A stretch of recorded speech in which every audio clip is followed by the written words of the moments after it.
We out here with your boy, Bo Dallas. Shout out Bo Dallas. Believe that. I'm Nate.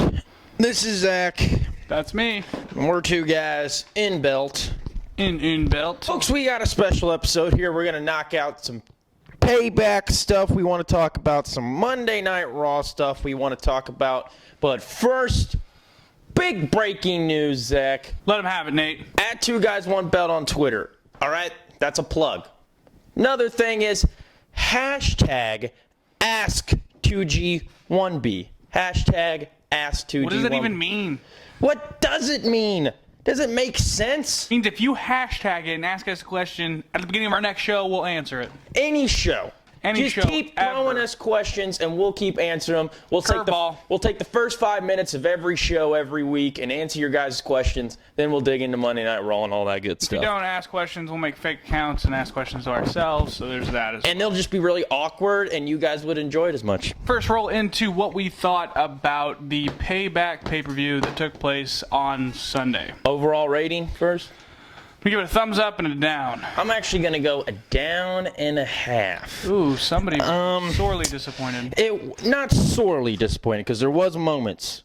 Main event was the match of the night, in my personal opinion. Was 100% the match of the night. What would you say was your second match of the night? I would definitely say the tag team match, but also in close contention. Can you not agree on everything with me? Probably, I want to argue. But hold on. Probably the third best match was the Divas match. Great Divas tag team match at Payback. The best Divas match we've seen since at least WrestleMania. It's only because it was a tag team match. Yes, well, maybe. But we'll get to Monday Night Raw and what I want to say about them. The tag team 2 out of 3 falls match was highlighted by Mr. Boom, Boom, Boom, Kofi Kingston getting the W. He rolls up Cesaro and gets the win. Yeah, it was him, right? It was him. I still think if this would have been just a regular match, it wouldn't have been that great. But since it was 2 out of 3 falls, they kept the momentum going the whole time. And every team got a good highlight. Yeah, as well. they each both got one pin. It just kept rolling, which was kind of hard to do on a new network pay-per-view with no commercials. Right. And they had limited time. Yeah, and they had a limited amount of time, but they kept the energy high the whole time, so I applaud them for that, except Cesaro, because he's a big piece of shit. Technically, Xavier Woods got the pin, but they look a lot alike, so they thought it was Kofi Kingston. I know they were in Baltimore, but... So, I'm just going to credit as a win for Kofi Kingston, okay? I can't tell the difference. They all look the same. Boom! Boom! Boom! What about the main event, fatal 4-way match? What'd you like? What you didn't like? Tell us your thoughts. You know, I kind of had, not high expectations, but some expectations for this match, and I felt like it went way above and beyond that. I felt like this was probably one of the best pay-per-view matches we've had since WrestleMania. I mean, there hasn't been terribly that many. Extreme Rules didn't have a match like this. Yeah, and... I mean, honestly, the most mark-out moment of the night was when Seth, Dean, and Roman teamed up for that powerbomb through the table. The whole crowd went nuts. We went nuts. What do you think about taking two times to break the table with Kane?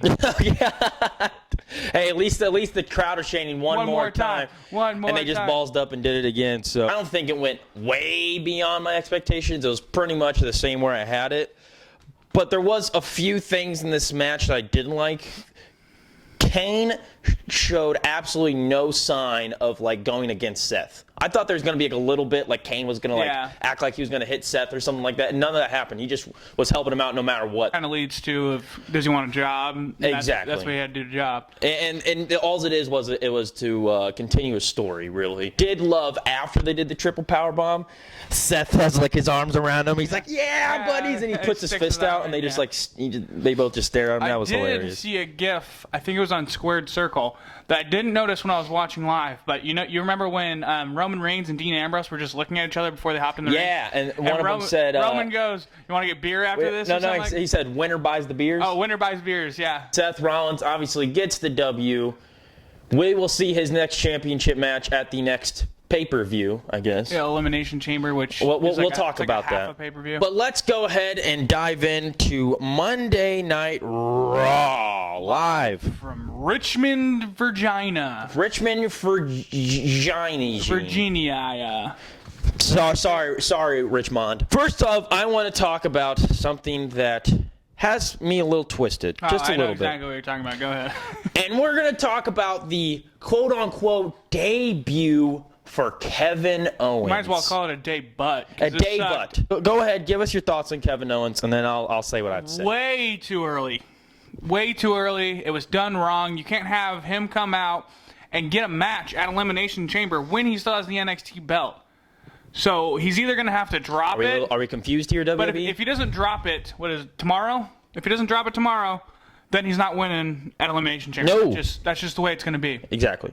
And I feel like they kind of got scared that Sami Zayn got hurt, and they're like, what the hell do we do? Exactly. We just throw Kevin Owens out there. I thought the segment itself was pretty good. It's a good rub for Kevin Owens, keeping the U.S. Open Challenge interesting because that was unexpected. I did not expect Kevin Owens to be out there. But this was all for a plug, folks. This was all to plug the WWE Network. This was all to plug the NXT show. My problem with that, not saying plugging a good show is a problem. My problem with that is technically NXT is the minor leagues. Proving that your highlight segment of your show was about the minor leagues and not the WWE. That's kind of a problem. I just want you to know that, WWE. Eventually, you got to realize that WWE is bigger than NXT. Don't try to make it seem or get our hopes up that NXT is actually going to be on the same level, because it's not. We all know it's not. My biggest problem with it is in the past 3 superstars to make their debut, guess who they've all been with? You don't need him to put over everyone. I mean, he doesn't even put him over. Why does he have to be the bootleg to debut? Why does he have to be the thing all these guys grab onto to be shot into the spotlight? And another thing is, this is not a very organic debut. That was the word I used. Organically, you need these debuts of the NXT superstars. Just nice and easy. Just get them in there, have them rolling, good pushes. You don't need to just throw them in with John Cena. Not only that, but he's getting a match with John Cena. And if he does not drop the belt at NXT Unstoppable, they're in a complete cluster. I mean, they're coming to WWE, needs to start on Raw. It needs to start on NXT saying, hey, I'm better than all of you. I'm going to go up and do that. You know, it feels like you're kind of just shitting on NXT by just bringing these guys up randomly and never sending them back. Exactly. And I like I said, I understand the Sami Zayn part, him getting hurt.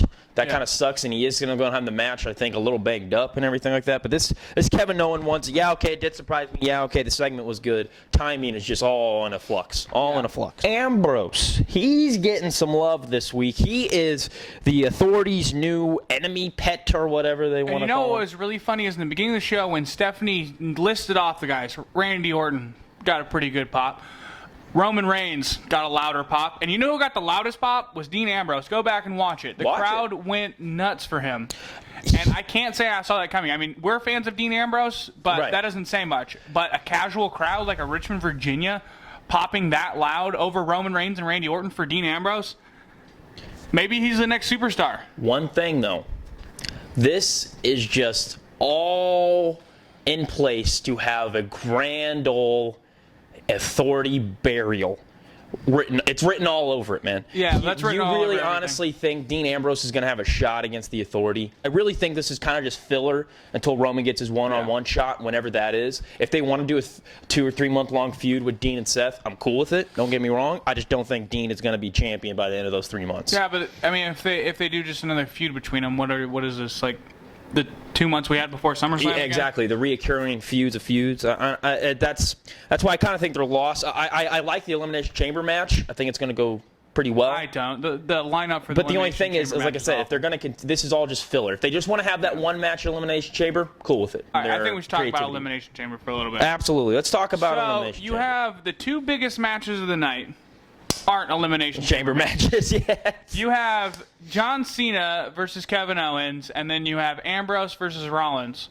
The only 2 good ones, and then you have a fucking shittily thrown together Elimination Chamber match for the IC belt. I mean, who honestly... And let's name off the contestants first off. R-Truth, good God. Ryback. Yeah, Ryback, okay. Sheamus. Dolph. Ziggler, yeah, okay. And then there's 2 more that I don't even know off the top of my head. Yeah, and then you have the tag team one. The tag team one seems like a massive cluster. Okay, now I know those 6 teams because they all came out at once. It's the Ascension, the primetime players, Los Matadors, Lucha Dragons, New Day, Cesaro, Tyson Kidd. That one actually is shitty as the lineup looks. It might be fun. Listen, I like the idea of getting 12 guys in one elimination chamber and just having a spot fest. Or this could just be the biggest clusterfuck I've ever seen in my entire life. I'm gonna go with that one, but I hope it's the first one. I hope it's this beautiful spot fest. Harper and Rowan, I figure some way they're gonna get into that match, but if they're not gonna be in that match, that is a huge disappointment. Yeah, I mean, you gotta take Los Matadores out. You got to. You can't. There's no Lucha Dragons are the better. Lucha tag team. Lucha tag team, and then they call it the Lucha Dragons for crying out loud. How I see it is these elimination chamber matches are pretty much. I keep comparing it to the WrestleMania ladder match, like how the build-up is just like so that you just rely on the match being so good, so great that people love it. There is no build-up. They announced this last week. And we're going to get it next week, or we're going to get it like about, 10 days or something, 10, 11 days. 12 days. Want to talk about Lana? Hot Lana? That was weird. That was just really weird. I mean, it wasn't like weird in a bad way. I get the breakup thing, but then the thing with Dolph. It was just like the quickest swerve. It did swerve me. Ever. Yeah, it did swerve me. I'll give you that. But it was just like they started like making out or whatever. Is it needed? I mean, who has longer hair and wears more makeup? Are we going to get a Rusev-Dolph feud? For what point? Just so Dolph can lose, I guess. Let's talk about how the Ryback Bray Wyatt feud's pretty much it's over, which... You called it. Called it. Good for you. You called it. Thank God, because it probably didn't need. The match at Payback was just It was just for me. It was just. It was just very. Honestly, one of my favorite matches from Monday, the Divas title match. The Divas title match surprised the holy hell out of me. It was technically the last match of the night. You can call it the main event. I called it the co-main event, in my personal opinion. Solid match, just like the match. Ending, but the in-ring work was pretty good. Paige returns. That's another reason why. That's nice. That's a nice little added, thing to the Divas division. Is she turning heel? Is she going to be like a tweener, anti-hero? I don't even know. Because technically, she beat up on Nikki and Brie, but they're already heel, so does that make her a good guy? And from what it looks like, Stephanie McMahon got involved with Brie Bella, so maybe Stephanie will actually get her head in the Divas division. She doesn't have to win the belt or anything like that, but to help with stories, she'd be great for the Divas division. Oh, yeah. She should be like the Divas GM. Fantasy booking, the first female authority member to hold the Divas championship, Charlotte. Right now, we're not going to dive too deep into it. We're just going to say a name, and that's going to be it. Money in the Bank winner. Who's your Money in the Bank winner? As of right now, my favorite is probably Dean. But who I think should win, could win, Bray Wyatt. See, I'm going to flip mine the other way. I think Bray's going to win, but I hope Dean wins. Okay, that's fair. I think one of those two guys is obviously right in line for it. Any curveballs you want to throw us? I have a curveball for Money in the Bank.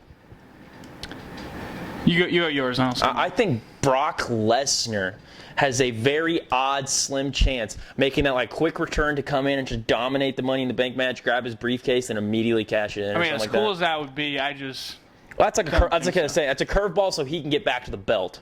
If they want him to get back to the belt. My curveball is going to be my man Murky.